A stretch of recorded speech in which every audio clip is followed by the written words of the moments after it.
ശ്രീ അശോകൻ, സ്വാഗതം മാതൃഭൂമി ന്യൂസിലേക്ക്. സിനിമാ മേഖലയെ ഏറെ പിടിച്ചുകുലുക്കിയ വിവാദങ്ങളും റിപ്പോർട്ടുകളും ഒക്കെ വന്നിരിക്കുകയാണ്. ഓരോ ദിവസവും ഓരോ ആരോപണങ്ങളായി മുന്നോട്ട് പോവുകയാണ്. അങ്ങയുടെ ഒരു പ്രതികരണം ഞാൻ എവിടെയും ഇതുവരെ കണ്ടിട്ടില്ല. എനിക്കതറിയാൻ താല്പര്യമുണ്ട്. എങ്ങനെയാണ് അങ്ങ് ഈ സംഭവ വികാസങ്ങളെ നോക്കിക്കാണുന്നത്? ഞാൻ പ്രതികരണം 2-3 ചാനലിൽ പറഞ്ഞു കഴിഞ്ഞു. ഇതിനകം 2-3 ചാനലുകളിൽ ചോദിച്ചു, അതെല്ലാം പറഞ്ഞു കഴിഞ്ഞു. ഞാൻ പ്രതികരണം ഏതാണ് ഇപ്പം വളരെ വിഷമം ഉണ്ടാക്കുന്ന ന്യൂസുകളാണ് നമ്മൾ കാണുകയും കേൾക്കുകയും ചെയ്തുകൊണ്ടിരിക്കുന്നത്. ഞാൻ അവിടെ എല്ലാം ഇത് തന്നെയാണ് പറഞ്ഞത്.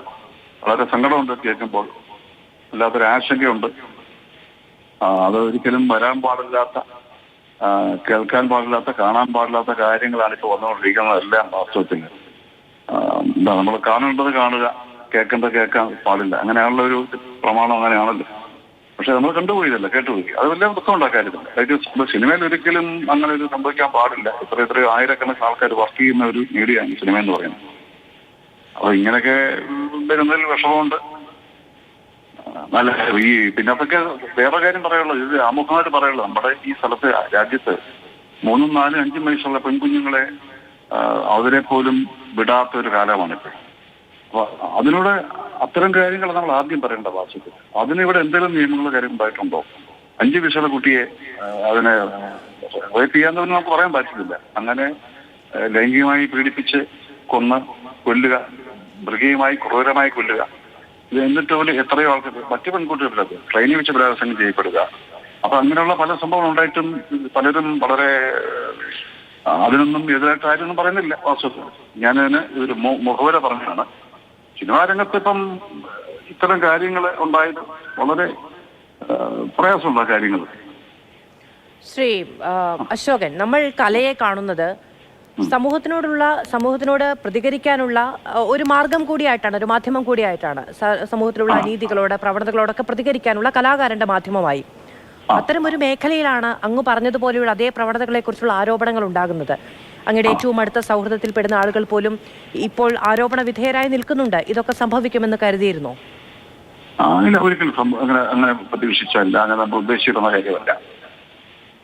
അല്ല, ആരോപണ വിധേയരായിട്ടുള്ള ആൾക്കാർ ഇപ്പം അവരുടെ പേരുമൊക്കെ വിളിച്ചിട്ട് വരികയും കാര്യമൊക്കെ ചെയ്തു. പലരും അതിനകത്തും രാജിവെച്ചിട്ടുണ്ട്.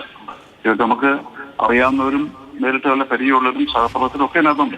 അവരൊന്നും ഇങ്ങനെ ചെയ്യാൻ പാടില്ല, എന്തിനിങ്ങനെ ചെയ്തു എന്നുള്ളൊരു കാര്യമാണ് നമ്മുടെ മനസ്സിലൊക്കെ വരുന്നത്. പിന്നെ മറ്റു കാര്യങ്ങളൊക്കെ നിയമപരമായിട്ടുള്ള ബാധ്യത കാര്യങ്ങൾ തുടരട്ടെ. ഇത് സിനിമയിൽ ഇങ്ങനെയൊക്കെ ഒരുപാട് എല്ലാ സംഘടനകളും കൂടെ ചേർന്ന് ഇതിന് തീരുമാനം ഉണ്ടാക്കണം. അതിന് ഗവൺമെന്റ് അല്ലെങ്കിൽ ഏത് മറ്റെല്ലാ രാഷ്ട്രീയ പാർട്ടികളോട് സഹായിച്ച്, അവരുടെ സഹായം അല്ലെങ്കിൽ അവരത് ഇടപെട്ടില്ലെങ്കിൽ പോലും സിനിമയിലുള്ള എല്ലാ സംഘടനകളും ആ സംഘടനകൾ ഇനി മേൽ ഒരു തീരുമാനമെടുത്ത് എന്താണ് ഇതിന്റെ കറക്റ്റ്, അതായത് പുതുതായിട്ട് വരുന്ന പെൺകുട്ടികൾക്ക്, സ്ത്രീകൾക്ക് സംരക്ഷണം കൊടുക്കുക. അവർ പല മോഹങ്ങളും ആഗ്രഹങ്ങളും വെച്ച് വരുന്ന ധാരാളം ആൾക്കാരുണ്ട്. അപ്പൊ അത് പണവും പ്രശസ്തിയും മാത്രമല്ല, അവരുടെ ടാലൻസ് പുറത്തു കൊണ്ടുവരിക. അഭിനയം മാത്രമല്ല, അല്ലാത്ത മറ്റ് ടെക്നിക്കൽ സൈഡിലൊക്കെയുള്ള ആൾക്കാരെ കുറിച്ചുകൂടെ ഞാൻ ഈ പറയുന്നത്. സാങ്കേതിക രംഗത്തൂടെ പ്രവർത്തിക്കുന്ന സ്ത്രീകളെ കുറിച്ചും ഞാൻ പറയുന്നുണ്ട്. ഇവരൊക്കെ വേണ്ട സംരക്ഷണം കൊടുക്കുക, അതാണ് വേണ്ടത്. നല്ല സിനിമയ്ക്കാനുള്ള ഈ പബ്ലിക് ഏറ്റവും ഇഷ്ടപ്പെടുന്ന ഒരു കാര്യമാണ് സിനിമ എന്ന് പറയുന്നത്. ജനങ്ങൾ കാണുന്ന ഒരു ആകർഷണ ശക്തിയുള്ള ഒരു മാധ്യമമാണ് സിനിമ എന്ന് പറയുന്നത്. അപ്പൊ അതിൽ വർക്ക് ചെയ്യുമ്പോൾ അതിന് വിരുദ്ധമായിട്ടുള്ള ഒരു കാര്യങ്ങൾ നമ്മൾ കേൾക്കുമ്പോൾ ഇപ്പം കൂടെ വർക്ക് ചെയ്യുന്നവർക്ക്, ഞങ്ങളെപ്പോലുള്ള ആൾക്കാർക്ക് മാത്രമല്ല, പബ്ലിക്കിന് തന്നെ വളരെ ഒരു ധാരണ, തെറ്റായ ധാരണ, മോശമായ ധാരണ അവർ ഉണ്ടാക്കുക. വലിയൊരു കളങ്കമാണ് കേൾക്കുന്നത്. ഈ സിനിമ എന്ന് പറയുന്നത് കളങ്കമായിട്ട് ഒരിക്കലും ഉണ്ടാകാൻ പാടില്ല. അതിന് പരിഹാരം ഉണ്ടാക്കുകയാണ് ചെയ്യേണ്ടത്. മറ്റു നിയമങ്ങളും കാര്യങ്ങളൊക്കെ നടപടികൾ ഉണ്ടാവട്ടെ. അതിന് നിയമവശാൽ നിഷ്പക്ഷമായിട്ട് അങ്ങനെ നമുക്ക് പറയാൻ പറ്റത്തുള്ളൂ. അതുകൊണ്ട് ശ്രീ അശോകൻ, അങ്ങ് ഏറെക്കാലമായി സിനിമയിൽ നിൽക്കുന്ന ഒരാളാണ്. ഈ അമ്മയുടെ വാർത്താ സമ്മേളനത്തിന് അന്നത്തെ ജനറൽ സെക്രട്ടറി ആയിരുന്ന ശ്രീ സിദ്ദിഖ് വരുമ്പോൾ അദ്ദേഹവും ആദ്യം പ്രതിരോധിക്കാൻ ശ്രമിച്ചത് സിനിമാ മേഖലയെ ആകെ കരിവാരി തേൽക്കാനുള്ള ഒരു ശ്രമം ഉണ്ടാകുന്നു ഈ റിപ്പോർട്ടിന്റെ പശ്ചാത്തലത്തിൽ എന്നുള്ളതാണ്. ഇങ്ങനെയൊന്നും ഇവിടെ ഇല്ല, ഒറ്റപ്പെട്ട 1-2 സംഭവങ്ങളാണ് ഉണ്ടായതെന്നുള്ളതാണ്. തൊട്ടു പിന്നാലെ അദ്ദേഹത്തിന് രാജിവെച്ച് പോകേണ്ടി വരികയാണ്. യഥാർത്ഥത്തിൽ ഈ പ്രതിരോധിക്കാൻ ശ്രമിക്കുന്നവർ കണ്ടില്ലെന്ന് നടിക്കുന്നതാണോ ഈ പ്രശ്നങ്ങളെ, അതോ ഇങ്ങനെയൊന്നുമില്ല എന്ന കാര്യത്തിൽ ഇനിയും ഉറച്ചു നിൽക്കാൻ കഴിയുമോ? ഞാൻ അതിനെക്കുറിച്ച് എനിക്ക് കറക്റ്റ് അഭിപ്രായം എനിക്ക് അറിയില്ല.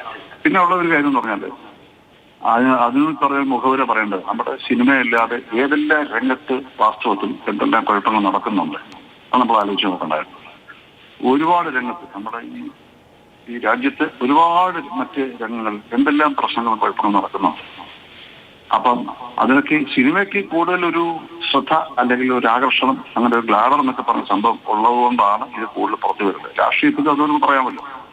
ഏറ്റവും കൂടുതൽ ശ്രദ്ധിക്കപ്പെടുന്ന രണ്ട് കാര്യങ്ങളാണ് സിനിമയും രാഷ്ട്രീയം.